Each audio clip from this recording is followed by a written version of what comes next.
ज्ञानाञ्जनाशलाकया चक्षुरुन्मिलितं येन तस्मै श्रीगुरवे नमः।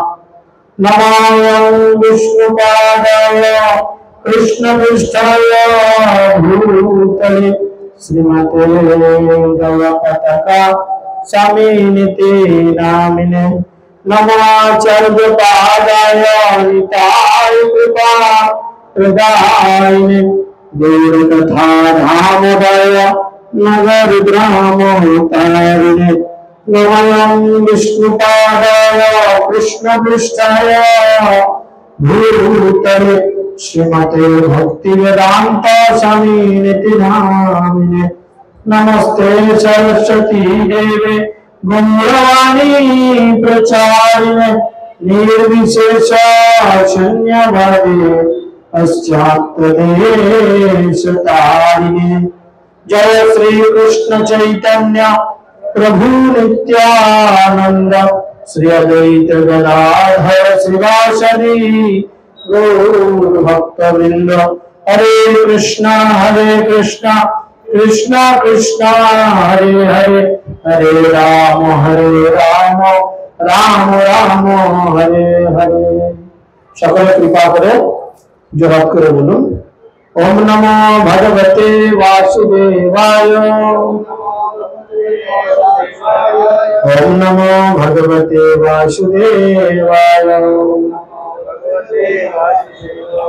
ओम नमो भगवते वासुदेवाय। नारायणं नमस्कृत्यं नरं चैव नरोत्तमं देवीं सरस्वतीं व्यासं ततो जयो मुदीरयेत् मुखं करोति वाचालं पङ्गुं लङ्घयते गिरिं यत्कृपातमहं वन्दे श्रीगुरुं नितायनं परमानन्दमाधवं श्रीचैतन्यैश्वरं श्रीचैतन्यमन अभीष्टं स्थापितं जन भूतले स्वयं रूपकदा मह्यं ददाति शपदान्तिकं नष्टप्रायस्य भद्रेषु नित्यं भगवत सेवया भगवते उत्तम श्लोके भक्ति नष्टिकी। जय श्री कृष्ण चैतन्य प्रभु नित्यानंद श्री अद्वैत गदाधर श्रीवासदि गौर भक्तवृंद हरे कृष्णा कृष्णा कृष्णा हरे हरे हरे राम राम राम हरे हरे। हरे कृष्ण सुधी भक्त मंडली पितृमंडली मातृमंडली भाई बोन सकले श्री चरण कमले আমি গোপীজন বল্লভ দাস অনন্ত কোটি ধন্যবাদ প্রণতি জ্ঞাপন করি। ভাগবতীয় কথা শুরু করার প্রারম্ভে মোদীয় গুরু পাদপদ্ম শ্রী শ্রীমৎ জগতের স্বামী গুরু মহারাজের চরণ কমলে অনন্ত কোটি ধন্যবাদ প্রণতি জ্ঞাপন করে ওনার কৃপা করুণা আশীর্বাদ প্রার্থনা করি এবং ইসকন প্রতিষ্ঠাতা আচার্য অভয় চরণ অরবিন্দ ভক্তি বেদান্ত স্বামী শ্রী প্রভুপাদের শ্রীচরণ কমলে অনন্ত কোটি প্রণতি জ্ঞাপন করে ওনার কৃপা করুণা আশীর্বাদ প্রার্থনা করি এবং উপস্থিত সকলের চরণে ধন্যবাদ প্রণতি নিবেদন করি এবং আপনাদের আশীর্বাদ কৃপা করুণা প্রার্থনা করি। হরে কৃষ্ণ। আপনারা সকলেই জানেন যে মন্দিরে শ্রীবিগ্রহের দর্শন যতটা ফলপ্রদ তার থেকে অনেক বেশি ফলপ্রদ এই গুন্ডিচা মন্দিরে জগন্নাথকে দর্শন করা। তো আপনারা এখন অবস্থান করছেন সেই অভিন্ন বৃন্দাবন গুন্ডিচা মন্দিরে। তো মহাপ্রভু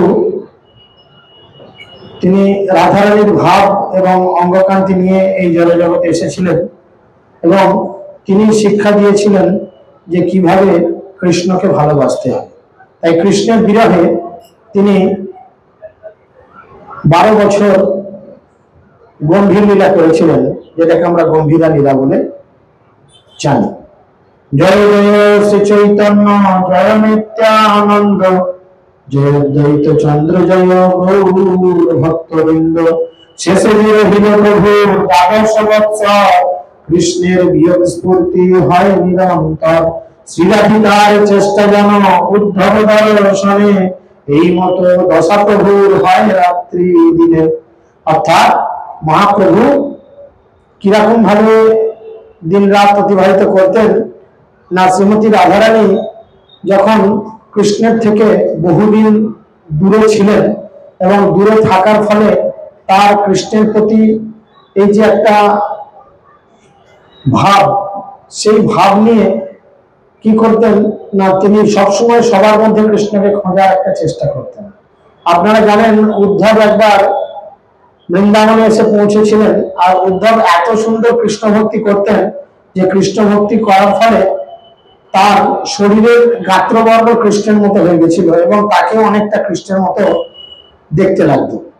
তাই যখন উদ্ধব বৃন্দাবনে এসে পৌঁছেছেন, শ্রীমতী রাধারানী এবং অনন্ত কোটি গোপীরা দূর থেকে মনে করেছেন হয়তো আমাদের প্রাণনাথ কৃষ্ণ এসে পৌঁছেছেন। তাই শ্রীমতী রাধারানী যেভাবে দিন রাত্রি কৃষ্ণের বিয়োগে চতুর্দিকে তাকে অন্বেষণ করতেন, সেইভাবে মহাপ্রভুও আচরণ করেছেন। নিরন্তর হয় প্রভুর বিরহ বন্যার, ভ্রমময় চেষ্টা সদা প্রলাপময় বাদ। শ্রী চৈতন্য মহাপ্রভু নিরন্তর কৃষ্ণ বিরহ জনিত অপ্রাকৃত উন্মাদনা প্রদর্শন করতেন। তার সমস্ত কার্যকলাপ ছিল ভ্রমময় এবং তার কথাবার্তা ছিল প্রলাপময়। প্রলাপময় মানে পাগলের মতো। দিনকে রাত, রাতকে দিন, উঁচুকে নিচু, নিচুকে উঁচু, এই ধরনের কিছু প্রলাপ। রোমকূপে রক্তোদ্গম দন্ত সব হালে, ক্ষণে অঙ্গ ক্ষীণ হয় ক্ষণে সব ফুলে। কিভাবে তিনি কৃষ্ণের বিরহে দিনাতিপাত করতেন না, সেই অবস্থায় কখনো কখনো তার শরীরের লোমকূপে রক্তোদ্গম হতো। দেখবেন অনেকের শরীরে একটু বড় বড় ধরনের কিছু ঘামাচি, এই ধরনের কিছু স্কিন ডিজিজ হয়, তখন কি হয় প্রতিটা লোমের গোড়া খুব স্পষ্টভাবে বোঝা যায় এবং লাল লাল হয়ে যায়। কৃষ্ণ বিরহে তার মহাপ্রভুর প্রত্যেকটা লোমকূপের গোড়া এরকম হয়ে যাচ্ছে। আবার কখনো কখনো কি হয় না দাঁতগুলো আলকা হয়ে যায়। বুড়ো মানুষদের দেখেছেন, যে সমস্ত বুড়ো বা বুড়ি পাশে কেউ থাকলে দেখেন যদি সেরকম কেউ থাকে, যাদের দাঁত নেই বা দাঁতের এই সেটিং দাগ পড়ে, তাদের কিরকম অবস্থা হয়, মুখগুলোর মধ্যে কখনো এদিক ওদিক, চোয়াল ধরে নাড়াবেন এদিক ওদিক।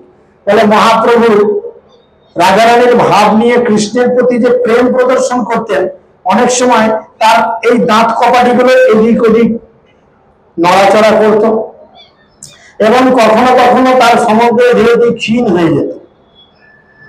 এরকম হচ্ছে দেখি যে আমাদের প্রত্যেকটা শরীরের যে গাঁট, জয়েন্ট, এই জয়েন্ট গুলো খুব কাছাকাছি রয়েছে, যার জন্য আমরা প্রতিটা অঙ্গ প্রত্যঙ্গে খুব সুন্দরভাবে মুভমেন্ট করতে পারছি। যদি আমার কবজি থেকে এইখানের হাড় এদিক ওদিক হয়ে যায়, এই কবজিটা নাড়ানো যাবে? ঠিক সেরকম মহাপ্রভু মানে কৃষ্ণ বিরহে তার শরীরের প্রত্যেকটা অঙ্গ প্রত্যঙ্গ এদিক আর ওদিক হয়ে গেছে। কখনো সমগ্র দেহটি ক্ষীণ হয়ে যেত, আবার কখনো কখনো কি হতো কৃষ্ণ বিরহে তার সমগ্র শরীরটি ফুলে যেত। গম্ভীরা ভিতরে রাত্রে নাহি নিদ্রা লাভ, ভিত্তি মুখ শির ঘষে ক্ষত হয় সব। চৈতন্য মহাপ্রভু গম্ভীরায় থাকতেন, কিন্তু তিনি এক নিমেষের জন্য ঘুমাতেন না। কৃষ্ণ বিরহে তিনি কেন ঘুমাতেন না? তিনি ভাবতেন যদি আমি এক মুহূর্ত ঘুমিয়ে পড়ি আর সেই মুহূর্তেই যদি আমার প্রাণনাথ কৃষ্ণ আমার কাছে এসে আমাকে ডাকে আর আমি যদি তখন সাড়া না দিতে পারি, তাহলে হয়তো কৃষ্ণ কি করবে? বিরক্ত হয়ে চলে যাবে। তাই তিনি কি করতেন? সব সময় কৃষ্ণের জন্য জেগে থাকার চেষ্টা করতেন। এই জাগতিক অর্থে দেখবেন অনেকে প্রেম করে, যখন বলে যে আমার প্রেমিক বা প্রেমিকার ফোন আসার যখন টাইম, তখন বারবার ফোনের দিকে তাকিয়ে থাকে, চোখ ঝাপসা হয়ে যায়, চোখে জল বেরিয়ে যায়, কিন্তু ফোনের স্ক্রিন থেকে চোখ সরায় না। এই হয়তো সে ফোন করলো, ফার্স্ট রিং হওয়ার সাথে সাথেই ফোনটা ধরবে, তাহলে সে বুঝতে পারবে যে আমি তার জন্য কতটা উৎকণ্ঠায় রয়েছি। তো সেই জন্য মহাপ্রভু কি করতেন? সারাদিন ঘুমাতেন না, কারণ কৃষ্ণ কখন আসবে কোন রকম তো সময় নেই। তাই তিনি না করে জেগে থাকতেন এবং কৃষ্ণের বিরহে নিজের মুখ এবং নিজের শির মানে মাথা দেয়ালে ঘষতেন, আর ঘষে সমস্ত সর্বাঙ্গ ক্ষত বিক্ষত হয়ে যেত। তিন দ্বারে কপাট প্রভু যায় বাহিরে, প্রভু সিংহ দ্বারে করে প্রভু সিন্ধু তীরে। যদিও গৃহটি তিনটি দ্বার সংরক্ষণ করে বন্ধ। আপনারা যারা পুরীতে গিয়ে গম্ভীরা দর্শন করেছেন, দেখবেন রাস্তার ধার থেকে গম্ভীরা মূল গৃহ পর্যন্ত যেতে গেলে 3টি দরজা, এখনো সেই 3টি দরজা আছে। বলে 3টি দরজা একদম বন্ধ করা থাকতো। কখনো কখনো মহাপ্রভুকে তবু 3 দরজা ভেদ করে চলে যেতে দেখা যেত। কখনো তিনি জগন্নাথ মন্দিরের সম্মুখের যে সিংহদ্বার সেখানে অচৈতন্য অবস্থায় তাকে পাওয়া যেত। আবার কখনো কখনো দেখা যেত সমুদ্রের জলকে যমুনা মনে করে তিনি কখনো কখনো সমুদ্রের জলের মধ্যে পড়ে থাকতেন। চটক পর্বত দেখি গোবর্ধন ঘনে, ধাইয়া চলে আর তো নাদ করিয়া ক্রন্দনে। চটক পর্বত দেখে গোবর্ধন মনে করে চৈতন্য মহাপ্রভু আর্তনাদ পূর্বক ক্রন্দন করতে করতে সেদিকে ছুটে যেতেন। চটক পর্বত বলতে বালির পাহাড়, সমুদ্রের ধারে অনেক চুর করে বালি জড়ো করা থাকতো। আর রাত্রে যখন পূর্ণিমার চাঁদের আলো সেই বালির উপর পড়তো, বালির মধ্যে অভ্র পাওয়া যায়। আর এই অভ্র মানে কিছু লাইট করলে তার থেকে এক ধরনের আলোর বিচ্ছুরণ ঘটে। মহাপ্রভু সেই সমুদ্রের তীরে যেতেন আর সমুদ্রের জলকে যমুনা ভাবতেন, আর এই বড় বালির পাহাড়কে তিনি কি ভাবতেন? গোবর্ধন। তাই তিনি গিরিরাজ গোবর্ধন মনে করে তার দিকে হা কৃষ্ণ হা কৃষ্ণ হা কৃষ্ণ বলে ক্রন্দন করতে করতে সেখানে পৌঁছে যেতেন। উপবনোদ্যান দেখি বৃন্দাবন জ্ঞান, তাহা যায় নাচে গায়ে ক্ষণে মূর্ছা গান। কখনো কখনো শ্রী চৈতন্য মহাপ্রভু নগরের উপবনকে দর্শন করে মনে করতেন যে সেগুলি হচ্ছে বৃন্দাবন। তাই তিনি সেখানে গিয়ে কখনো নাচতেন, কখনো কীর্তন করতেন, আবার কখনো কখনো অপ্রাকৃত আনন্দে মূর্ছিত হয়ে যেতেন। কারণ তিনি জানেন বৃন্দাবনের সকলে হচ্ছেন ব্রজবাসী, আর বৃন্দাবনের যা কিছু আছে সবাই মুখে কি বলে? কৃষ্ণ কৃষ্ণ, রাধা রাধা, তারা এই নাম উচ্চারণ করে। বলে বৃন্দাবনের তরুলতা তারাও কহে কৃষ্ণ কথা। গাছপালা ফল পাকড় যা যেখানে আছে সবাই কৃষ্ণ কথা কৃষ্ণ নাম বলেন। তাই তিনি যখন মাঝে মধ্যে কিছু জঙ্গল দেখতেন, এখন পুরী একটা বড় শহর হয়ে গেছে, তখন আজ থেকে এত বছর আগে 500-550 বছর পূর্বে পুরী এত উন্নত থাকেনি, তখন এদিক ওদিক অনেক ঝোপ জঙ্গল ছিল। আর মহাপ্রভু সেই ঝোপ জঙ্গল গুলোকে কি মনে করতেন? বৃন্দাবনের বিভিন্ন বন, আর তিনি সেই বনের মধ্যে গিয়ে কীর্তন করতেন। তাহা নাহি শুনি সেই ভাবের বিকার, সেই ভাব হয় প্রভুর শরীরের প্রচার। মহাপ্রভুর শ্রীঅঙ্গে যে সকল অস্বাভাবিক ভাবের বিকার দেখা দিত, সেই বিকার অন্য কারোর শরীরে আসা সম্ভব ছিল না। হস্তপদের সন্ধি সব বিস্তৃতি প্রমাণে, সন্ধি ছাড়ি ভিন্ন হয়ে চর্ম রহে স্থানে। যে কথা কিছুক্ষণ আগে বলছিলাম, তিনি বলছেন তার হস্তপদের গ্রন্থি সমূহ কখনো কখনো প্রায় এক বিধৌত, অর্থাৎ 8 ইঞ্চি। আমাদের এরকম হলে আমরা তো ডাক্তারের কাছে যাবো, বলবো হাড় সরে গেছে, হাড় সেটে ইত্যাদি ইত্যাদি অনেক কিছু চিন্তা ভাবনা। 8 ইঞ্চি, চিন্তা করেন 8 ইঞ্চি মানে প্রায় এতটা। কখনো কখনো শরীরের একটা হাত থেকে আরেকটা হাত কৃষ্ণ প্রেমে উন্মাদনায় প্রায় 8 ইঞ্চির মতো ফাঁকা থাকতো, সেই জায়গায় শুধু চামড়া দিয়ে জোড়া থাকতো, সেগুলো চামড়ার আচ্ছাদনে কেবল যুক্ত থাকতো। হস্তপদ শিরসব শরীর ভিতরে প্রবিষ্ট হয় কর্ম রূপ দেখিয়ে প্রভুর। অর্থাৎ কখনো কখনো চৈতন্য মহাপ্রভুর হাত পা মাথা শরীরের মধ্যে কচ্ছপের অঙ্গের মতো নিজেকে গুটিয়ে ছোট্ট কানি করে ফেলত। এই মতো অদ্ভুত ভাব শরীরে প্রকাশ, মন্নতে শূন্যতা বাক্যে হা হা হুতাশ। এইভাবে চৈতন্য মহাপ্রভুর শরীরে ভগবত প্রেমের এ সমস্ত অদ্ভুত লক্ষণ প্রকাশিত পেত। আর তার মনে শূন্যতা আর বাক্য আদিতে হাহুতাস প্রকাশ পেত। কি হাহুতাস প্রকাশ পেত? কি হাহুতাস প্রকাশ পেত? তিনি বলতেন, চিৎকার করে বলতেন, কাহা ময় প্রাণনাথ মুরলী বদন, কাহা করো কাহা পাও ব্রজেন্দ্র নন্দন, কাহারে কহিব কেবা জানে মোর দুঃখ, ব্রজেন্দ্র নন্দন বিনু হাতে মোর বুক। তিনি বলতেন তার মনের কথা ভাব ব্যক্ত করে ক্রন্দন করতে করতে বলতেন, আমার প্রাণনাথ মুরলী বদন কোথায়? মুরলী বদন কার থাকে? মুরলী কার মুখে থাকে? কৃষ্ণের মুখে থাকে। তাই না? মুরলী বদন নৃত্য করে, তিনি মুখে মুরলী নিয়ে যখন ত্রিভঙ্গ ভাবে দাঁড়িয়ে মুরলী বাজান, সমস্ত গোপীরা নিজেদের গৃহকর্ম পরিত্যাগ করে ভগবানের সান্নিধ্যে আসেন। এবং তাই জন্য তিনি বলছেন, কাহা মোর প্রাণনাথ মুরলী বদন, কাহা করো কাহা পাই ব্রজেন্দ্র নন্দন। আমি কোথায় গেলে আমার ব্রজেন্দ্র নন্দন কৃষ্ণকে পাবো? এখন আমি কি করব, কিভাবে আমি তাকে খুঁজে পাবো?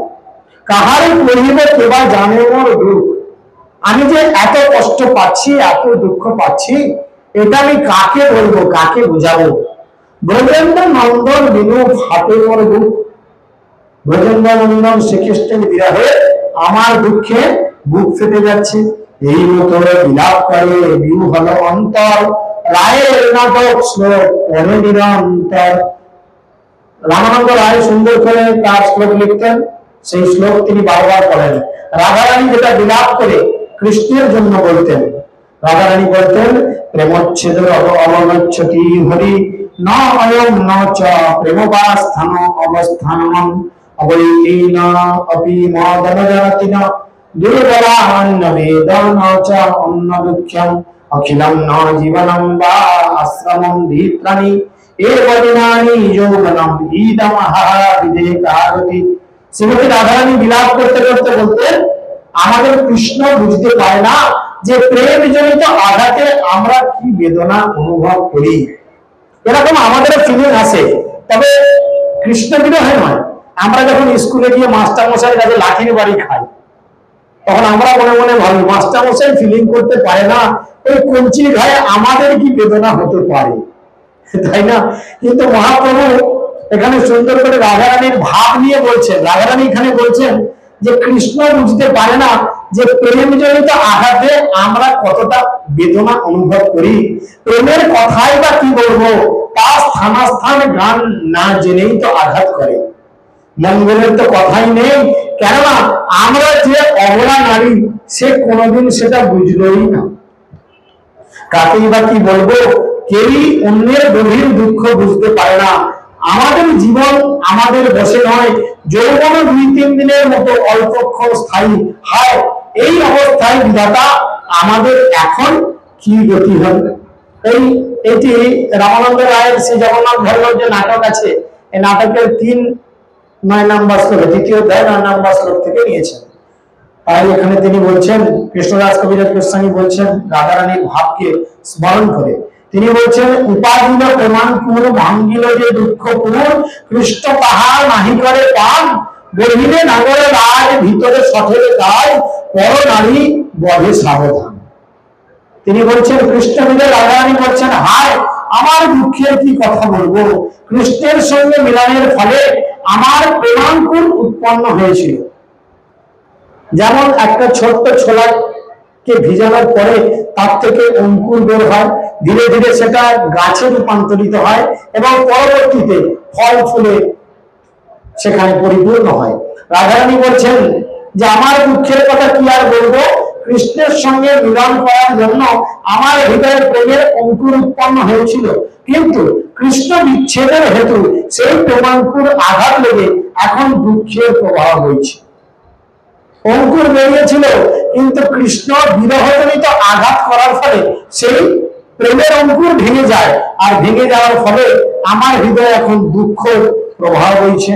এই রোগ একমাত্র কৃষ্ণই হচ্ছেন চিকিৎসক, এই রোগের ডাক্তার হচ্ছেন কৃষ্ণ, কিছু করার নেই। কিন্তু সে এই প্রেমাঙ্কুর রক্ষা করবার কোনো প্রচেষ্টাই করছে, সেটা গুরুত্বই দিচ্ছে না যে আমরা তার জন্য কতটা পাগল। কৃষ্ণের ব্যবহার কি বলবো, সে বাইরে অত্যন্ত চিত্তাকর্ষক। রাধারানী বলছেন, কৃষ্ণের ব্যবহার তোমরা ভালো করে মন দিয়ে শোনো, সে বাইরে অত্যন্ত চিত্তাকর্ষক, অর্থাৎ তাকে দেখলেই সবাই আকর্ষিত হয়। তাই তো তার নাম কৃষ্ণ। কৃষ্ণ কথার অর্থ কি? সর্বাকর্ষক ভগবান শ্রীকৃষ্ণ। তাই তাকে দর্শন করার ফলে সবাই আকর্ষিত হয়। নব যৌবন সম্পন্ন প্রেমিক শিরোমণি। কৃষ্ণকে কোনোদিন আমরা বুড়া দেখিনি।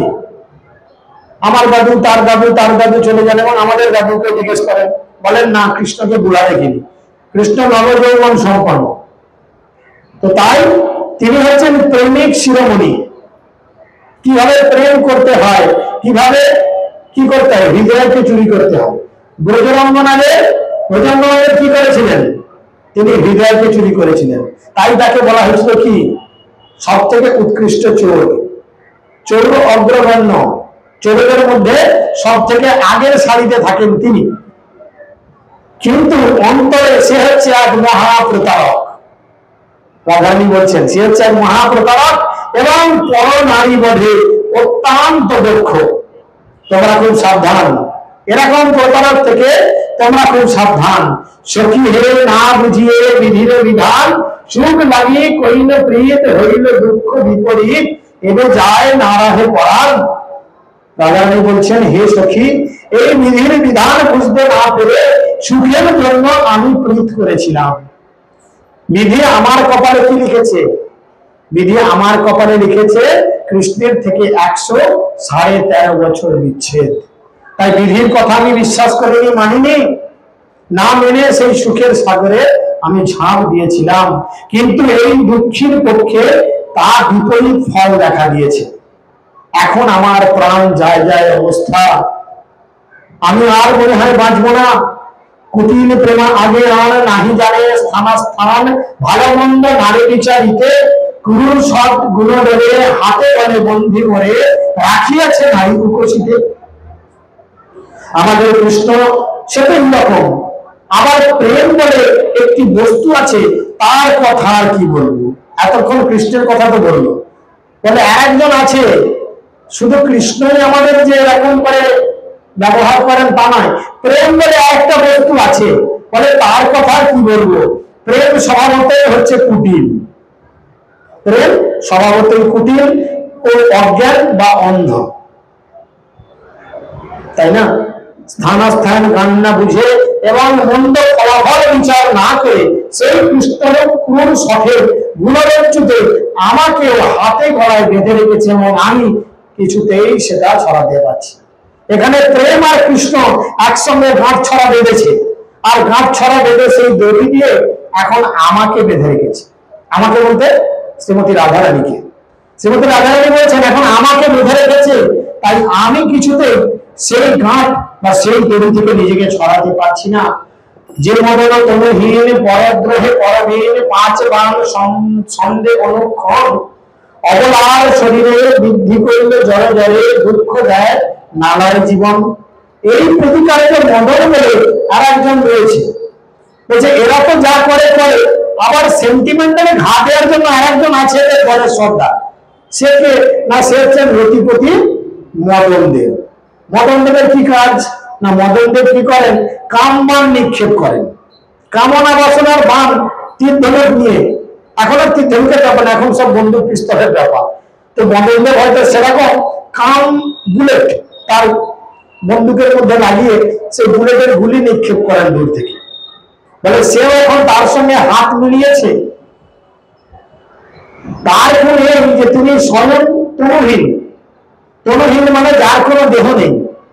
কামদেবের কোন শরীর তারা দেখতে পাই কি, আমরা পাই না, অনুভব করি, অথচ পরদ্রোহে বড়ই প্রবীণ, অপরকে তার প্রতি আসক্ত করাতে বড়ই প্রবীণ মানে বড়ই বয়স্ক বা বড় অভিজ্ঞতা সম্পন্ন। পঞ্চবাণ বিদ্ধ করে তিনি অবলাদের শরীরে, তিনি পঞ্চবাণ বিদ্ধ করেন এবং আমাদের মতো অবলাদের শরীরকে জড় জড় করে দেন। তিনি যদি একেবারে জীবন নিয়ে নিতেন তাহলে বড়ই ভালো হতো। আমাকে কেন বাঁচিয়ে রেখেছে, জীবন নিলে হয়তো ভালো হতো, কিন্তু তা না করে তিনি কেবল আমাদের দুঃখই দিয়ে যান। অন্যের যে দুঃখ মনে অন্য তাহা নাহি জানে, সত্য এই শাস্ত্রের বিচারে অন্য জল কাহা লিখি না জানায় প্রাণ সখী, যাতে কহে ধৈর্য ধরিবারে। শাস্ত্র বলেন যে একের দুঃখ অন্যজন জানতে পারে না। এই সম্বন্ধে অপরের কথা কি বলবো, আমার ললিতা আদি প্রাণ সখীরাও আমার দুঃখ বুঝতে না পেরে হে সখী ধৈর্য ধরো ধৈর্য ধরো মানে বারবার এই কথা বলতে থাকে। কেন না, কৃষ্ণকে যখন অক্রুর দিনে চলে যান বৃন্দাবন থেকে মথুরার উদ্দেশ্যে, তখন এই ললিতা বিশাখা বা অন্যান্য সখীগণ তারা রাস্তা ঘিরে দাঁড়িয়েছিল যে আমাদের শরীর উপর দিয়ে আপনাকে রথ নিয়ে যেতে হবে। আমরা জীবিত অবস্থায় কৃষ্ণকে আমাদের থেকে আলাদা করব না। কিন্তু কৃষ্ণ তাদের শান্ত করেছিলেন, বুঝিয়েছিলেন যে আমি আগামী কালই ফিরে আসবো, তোমরা রাস্তা ছেড়ে দাও। তাই রাধারানী যখনই মনে মনে চিন্তা করতো আমার কৃষ্ণ অনেকদিন আমার থেকে দূরে, কৃষ্ণ তো মথুরায় আছে বা দ্বারকায় আছে, আমি যাই গিয়ে একবার দেখা করি, সঙ্গে সঙ্গে ললিতা বা বিশাখা বারবার তার এই আবেগকে চাপা দিয়ে বলতো না না সেখানে এখন যাওয়ার প্রয়োজন নেই, তুমি আরেকটা দিন অপেক্ষা করো, কৃষ্ণ নিশ্চয়ই আসবে। তাই বলছে ললিতা বিশাখা এরা আমার দুঃখ বারবার বোঝে না, তারা বারবার বলে আমাকে ধৈর্য ধরতে। কৃষ্ণ কৃপা বারবার প্রভু করিবেন অঙ্গীকার, সখী তোর এবার্থ বচন, জীবের জীবন চঞ্চল জানপদ্ম পত্রের জল, ততদিন জীবে কোন জন। আমি বলি হে সখী তুমি বলছো কৃষ্ণ কৃপা সমুদ্র, কখনো কখনো না কখনো তোমাকে অঙ্গীকার করবেনই করবেন।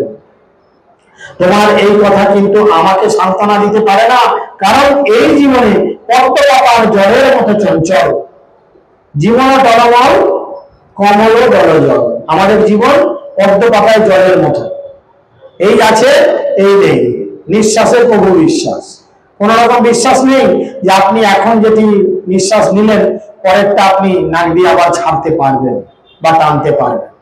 তো সেই জন্য তিনি বলছেন যে আমি বলি হে সখী তুমি বলছো কৃষ্ণ কৃপা সমুদ্র, কখনো না কখনো তোমাকে অঙ্গীকার করবেন, তোমার এই কথা কিন্তু আমাকে সান্ত্বনা দিতে পারে না, কারণ এই জীবনে পদ্ম পাতার জলের মতো চঞ্চল এবং কৃষ্ণের কৃপা লাভ করা পর্যন্ত কে বেঁচে থাকবে?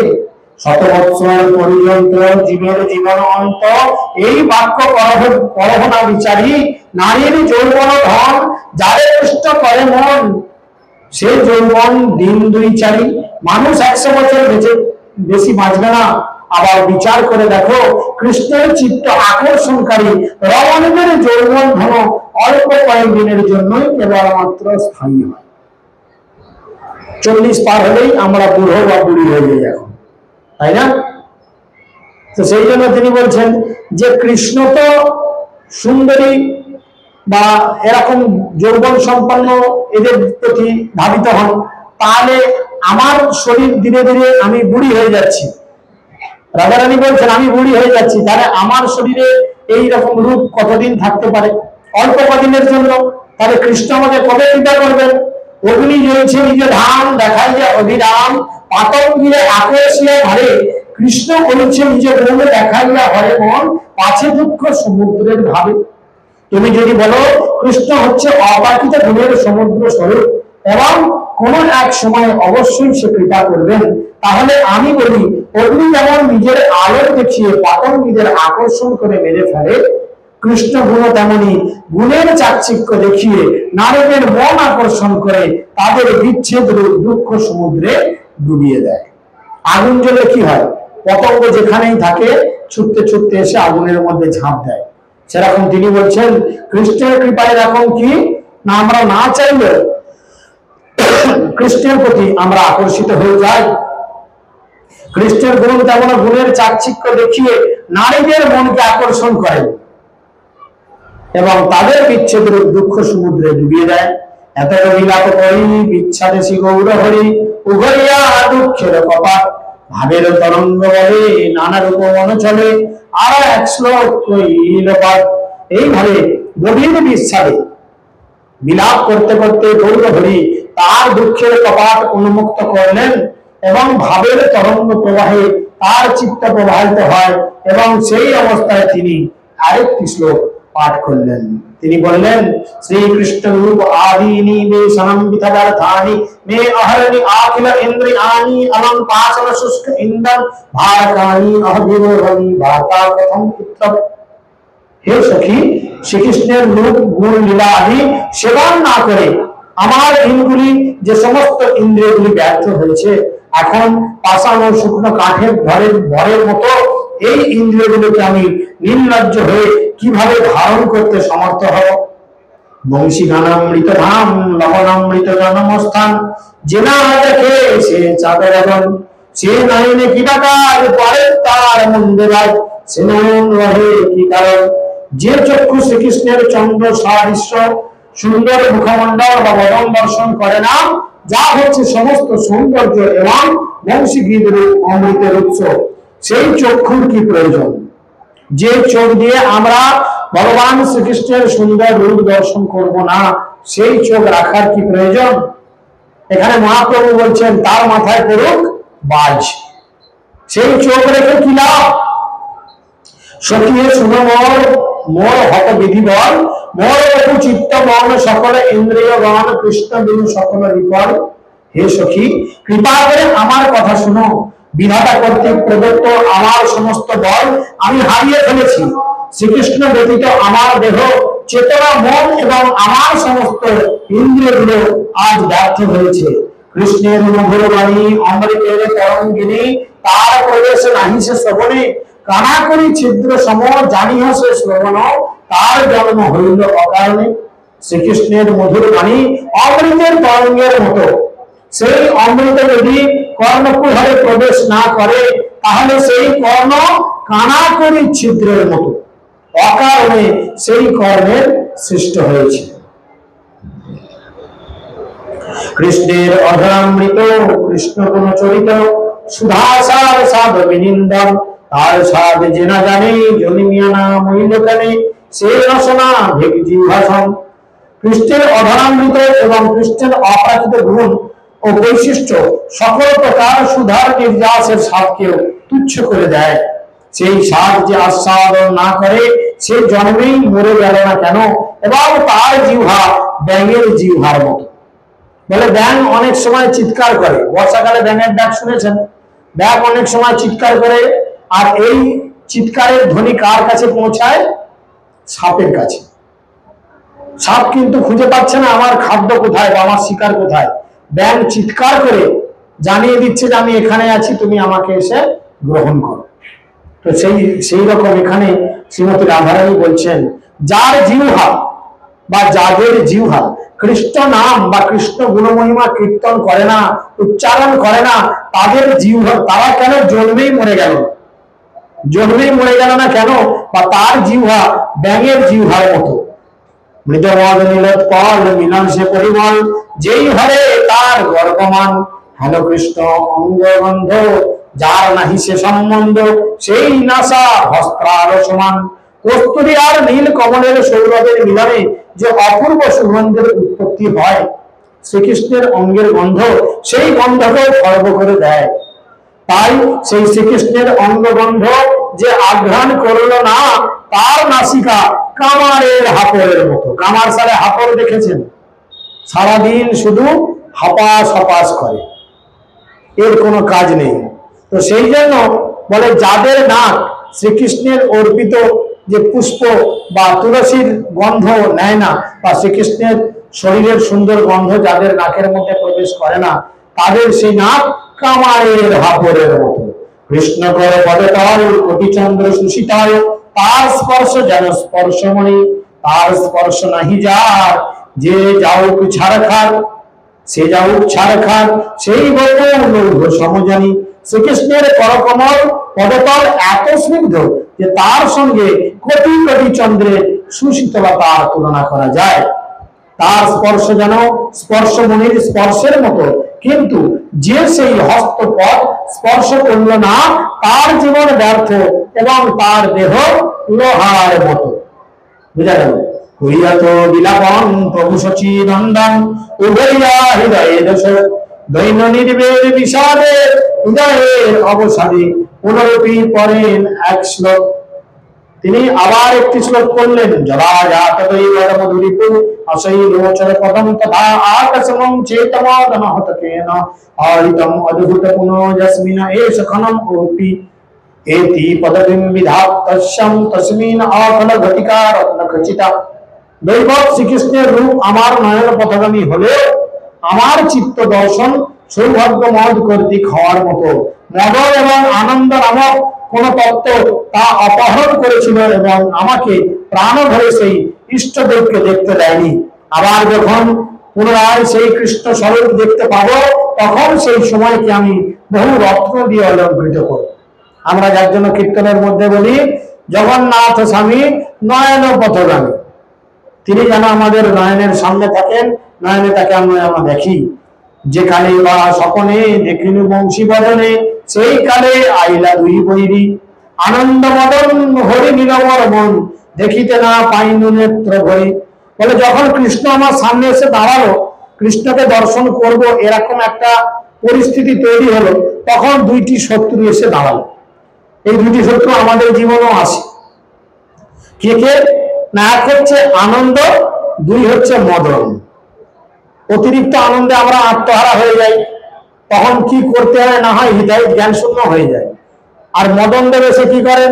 আমাদের কামনা বাসনাকে এমন পিক লেভেলে নিয়ে চলে যান যে আমাদের কি করণীয় আর কি অকরণীয় সেটা আমরা ভুলে যাই।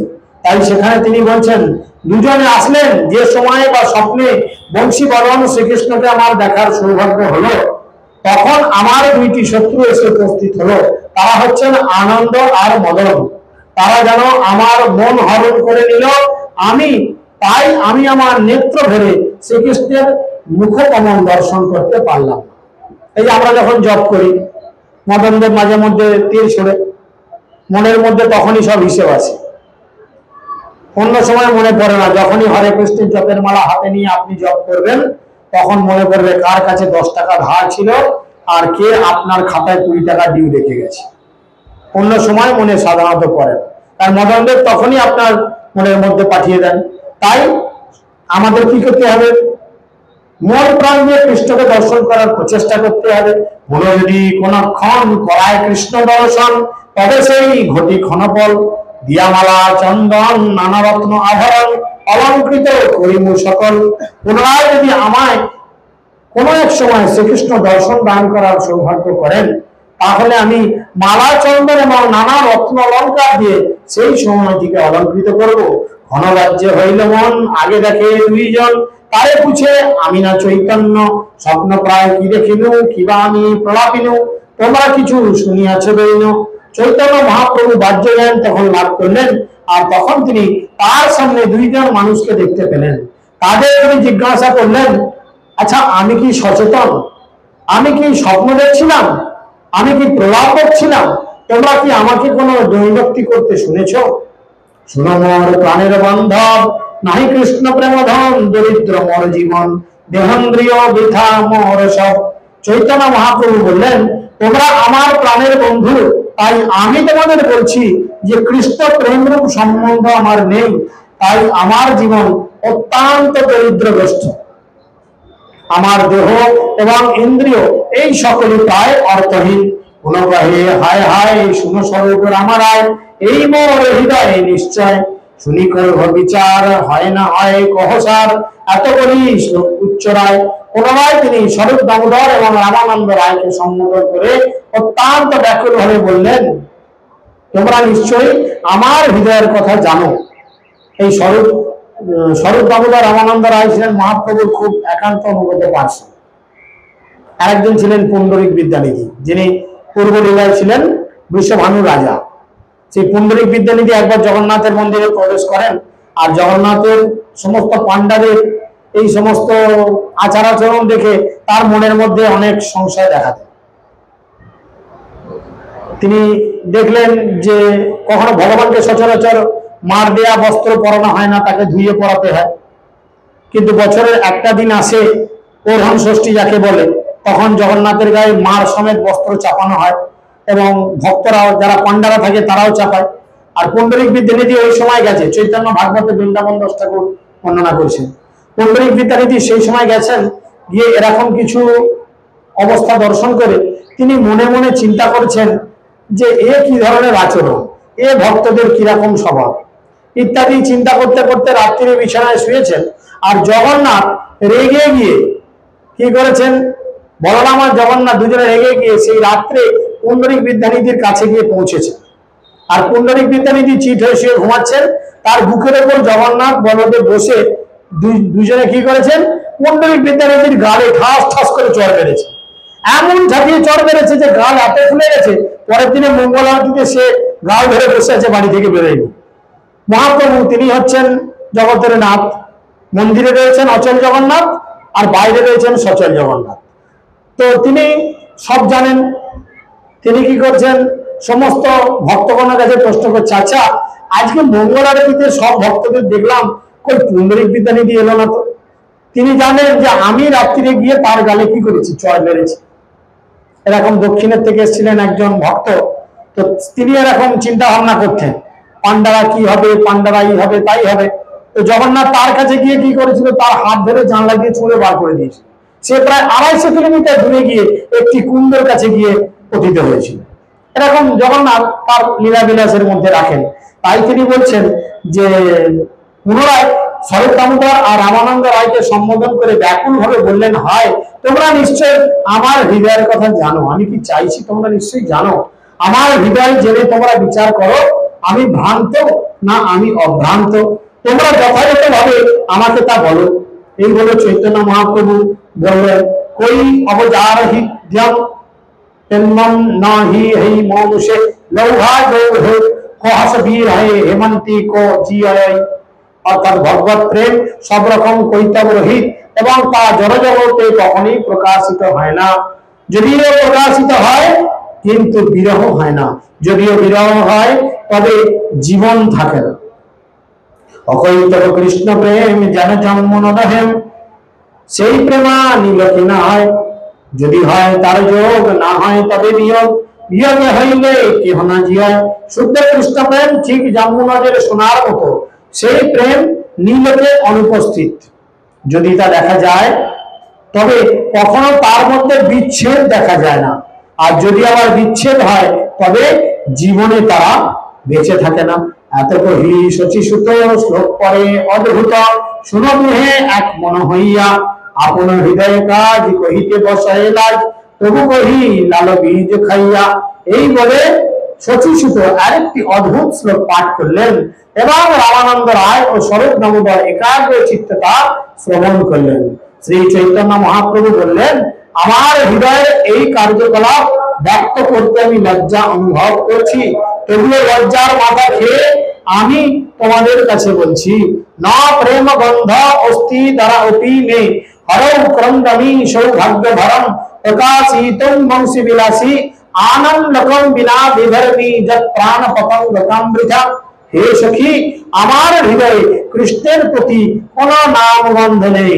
আমি এতক্ষণ যা করছি সবই নাটক, তবে সে আমি ক্রন্দন করি তা কেবল নিজের সৌভাগ্যে অতিশন্ন প্রকাশ করবার জন্য। বংশী বাদন শ্রীকৃষ্ণের দর্শন বিনা আমি যে প্রাণ পতঙ্গ ধারণ করি তা বৃথা। দূরে শুদ্ধ প্রেমগন্ধ, কপট প্রেমের গন্ধ, সেই মর নাহি কৃষ্ণ পায়। তবে যে করি ক্রন্দন সৌভাগ্য প্রত্যাখ্যান করি, ইহা জানিহ নিশ্চয়। প্রত্যক্ষ পক্ষে কৃষ্ণের প্রতি আমার প্রেম বহু দূরে, আমি যা করি তা কেবল ছলনা মাত্র। তোমরা যে আমাকে ক্রন্দন করতে দেখো তা কেবল আমার সৌভাগ্য প্রদর্শন করার জন্য।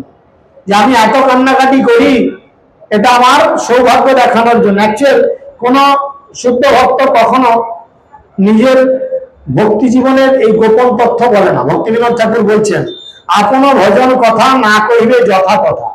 কিভাবে তুমি সাধন ভজন করো, কিভাবে তুমি ভগবানকে রিয়েলাইজেশন করো, এটা সবার কাছে বলার প্রয়োজন নেই, এটা জানার জন্য ভগবান আছেন। তাই মহাপ্রভু এখানে সেইভাবে বলছেন যে আমার কান্না লোক দেখানো আমার নিজের সৌভাগ্য প্রদর্শন করার জন্য, তা তোমরা নিশ্চিতভাবে বিশ্বাস করো। যাতে বংশী ধনী সুখ না দেখি সে চাঁদে মুখ, যদ্যপি নাহিকে অলম্বন, নিজ দেহে করি প্রীত, কেবল কামের রীত, প্রাণ কীটের ধরিয়ে ধারণ। যদিও আমি বংশী বদনের অত শ্রীকৃষ্ণের চন্দ্র সাদৃশ মুখমণ্ডল দর্শন করতে পারি না, এবং যদিও তার সঙ্গে আমার মিলন হওয়ার কোনো সম্ভাবনাই নেই, তবুও আমি আমার দেহের প্রতি আসক্তি পোষণ করি, সেটি হচ্ছে আমার কামের রীতি। এভাবেই আমি আমার প্রাণ কীটকে ধারণ করে রয়েছি। কৃষ্ণ প্রেমা সুনির্মল যেন শুদ্ধ গঙ্গা জল, সেই প্রেমা অদ্ভুতের সিন্ধু, নির্মল সে অনুরাগে নালুকায় অন্য দাগে, শুক্ল বস্ত্র জয়ীছে মসি বিন্দু। কৃষ্ণ প্রেম অতি নির্মল, ঠিক গঙ্গা জলের মতো। সেই প্রেম অধরের অমৃতের সিন্ধু, সেই নির্মল অনুরাগের জন্য অন্য কোনো দাগ লুকাতে পারে না। সাদা কাপড়ে যেমন কালির দাগ অত্যন্ত স্পষ্ট ভাবে ফুটে ওঠে, সেরকম শুদ্ধ ভক্তের হৃদয়ে কৃষ্ণ তার প্রেমকে এইভাবে ফুটিয়ে তোলেন।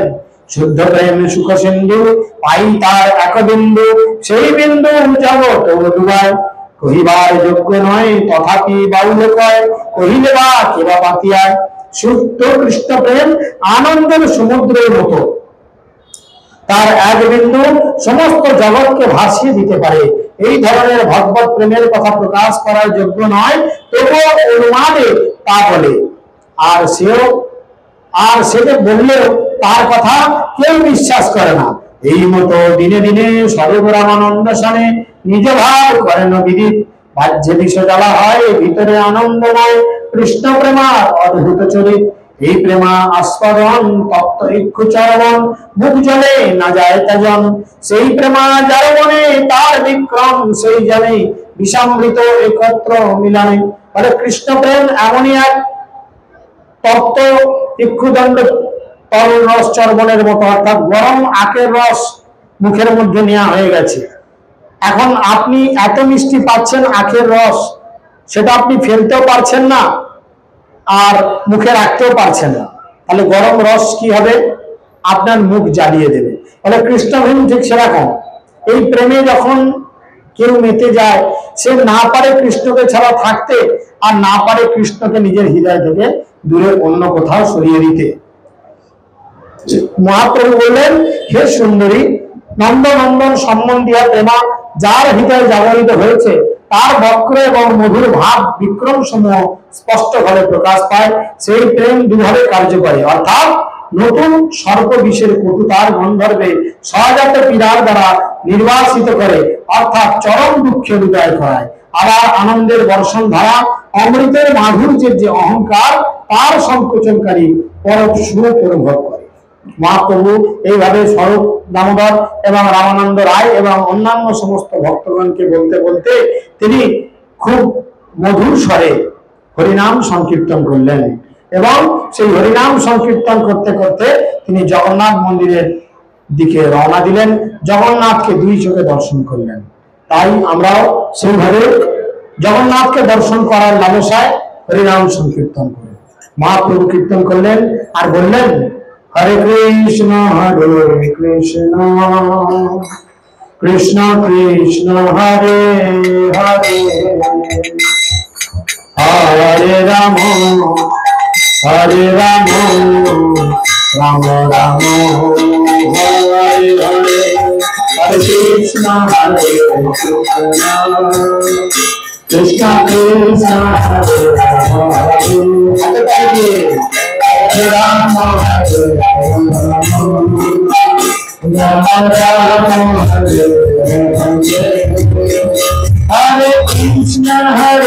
কৃষ্ণ কৃষ্ণ কৃষ্ণ হরে হরে, হরে রাম রাম রাম হরে হরে, হরে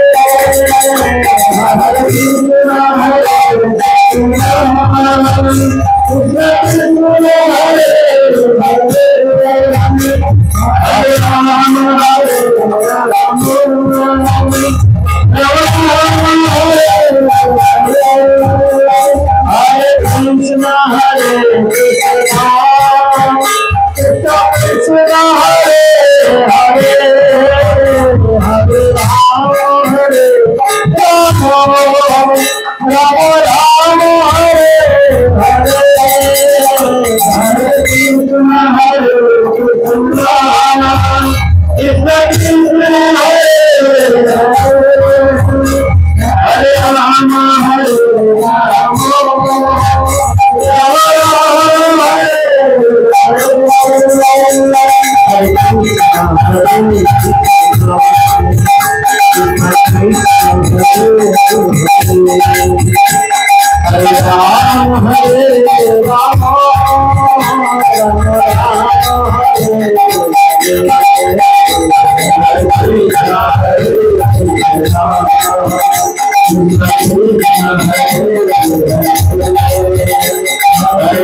এখন ভোগ কীর্তন হবে।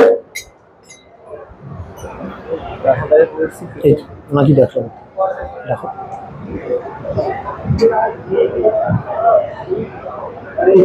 হরে কৃষ্ণ। সবাই ভালো আছে? এখন ভোগায় কীর্তন হবে। ততক্ষণ আপনার সামনে হরিকথা পরিবেশন করলেন আরামবাগ রামঘাটের প্রচারক শ্রী শ্রী রবীন্দ্রনাথ দাস প্রভু। ওনাকে আমাদের তারকেশ্বর নাম ভক্ত সম্পাদক শ্রীকৃষ্ণ প্রভু উপহার প্রদান করেছে। সবাই